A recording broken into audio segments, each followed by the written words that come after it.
पुराण की दो चीजें अपनी जिंदगी में उतार कर रखो। एक पशुपति व्रत, दूसरा श्री शिवाय नमस्तुभ्यम। बोलिए जरा, श्री शिवाय नमस्तुभ्यम।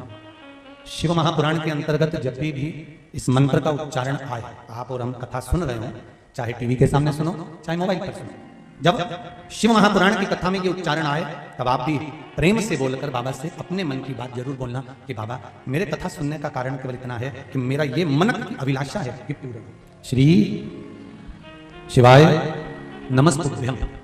इस पीपल के वृक्ष के नीचे जो शनिवार को दिया लगाएगा वो लक्ष्मी और नारायण को अपने घर ले जाएगा। इसलिए शनिवार के दिन पीपल के वृक्ष के नीचे दिया का प्रमाण है महाराज। और सुन दरिद्रता देवी, तेरे पेड़ के नीचे जो कमा रहा है, सब कोई मिलकर कमा रहा, तो भी पैसा नहीं दिख रहा, तो भी धन नहीं दिख रहा, रुपया नहीं दिख रहा। महाराज अगर धन संचिता में नहीं पड़ रहा, धन संचिता में नहीं आ रहा, तो महाराज शिव महापुराण की कथा कहती है तिल्ली का लेपन। तिल्ली काले कलर की तिल को लेकर उसके साथ में थोड़ा सा चावल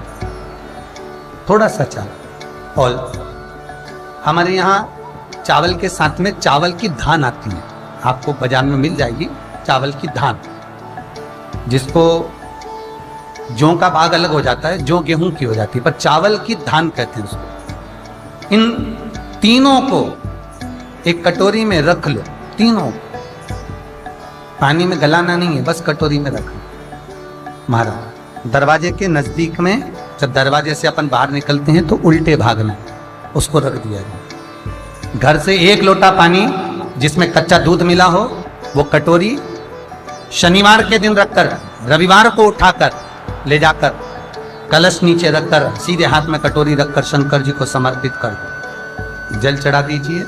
बाबा भोलेनाथ के जो चरण पादुका है, उस पादुका में वही तिल्ली, वही चावल का भाग, वही जौ, जो आप चावल का धान बोलेंगे, धान, उसको लेकर दोनों भाग पर समर्पित करो।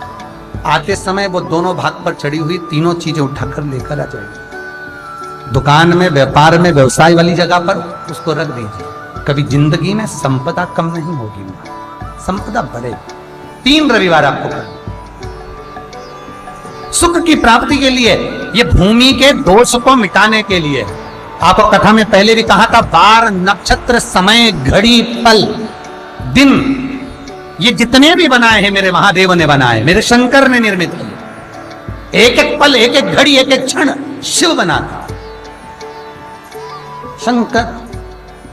7 स्थान शिवलिंग के बताए हैं जहां पर भूल से भी अगर कोई चंदन की उंगलियां लगा देता है, 7 स्थान ऐसे हैं जहां चंदन की मात्र उंगलियां लगा देने से ही शिव पितृलोक के पितरों को मुक्ति प्रदान करके वैकुंठ लोक का निवास दे देते हैं। 7 स्थान।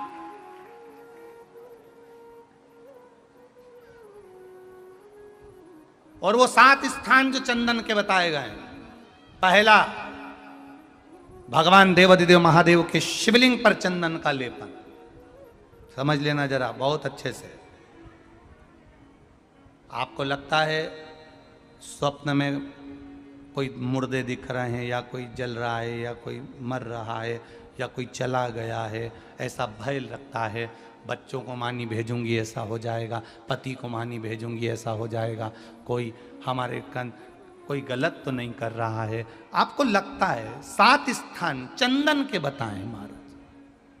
पहला शिवलिंग, दूसरा जहां गणेश जी का स्थान है, मालूम है ना सबको, जम के बोलो जरा, मालूम है ना सबको, जहां गणेश जी का स्थान है वहां अलग से गणेश जी बैठे, वहां नहीं। शिवलिंग में जलाधारी के ठीक सामने राइट में गणेश, लेफ्ट में कार्तिकेय, बीच में अशोक सुंदरी।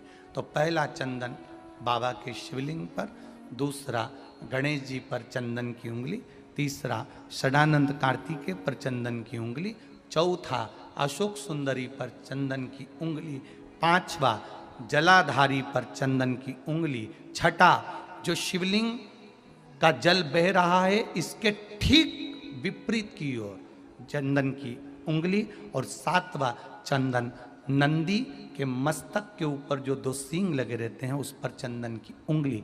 ये कब लगाई जाती है? या तो अमावस्या के दिन आपको लगता है कि हमारे पूर्वजों का उद्धार नहीं हुआ, हमारे पूर्वजों का कल्याण नहीं हुआ, कहीं अधोगति में कोई चला गया है, उसका बस एक बार, रोज नहीं जरूरत है, प्रतिदिन जरूरत ही नहीं, महीने में एक बार अगर अमावस्या के दिन भी आपने चंदन के थोड़ा सा चंदन अगर मेरे देवाधिदेव महादेव को 7 स्थान पर समर्पित किया है। अशोक यहाँ पर वर्णन कर रही हैं, मैना धन्य और कला की कथा कह रही है। तीनों ने सनकादि ऋषियों से मांगा।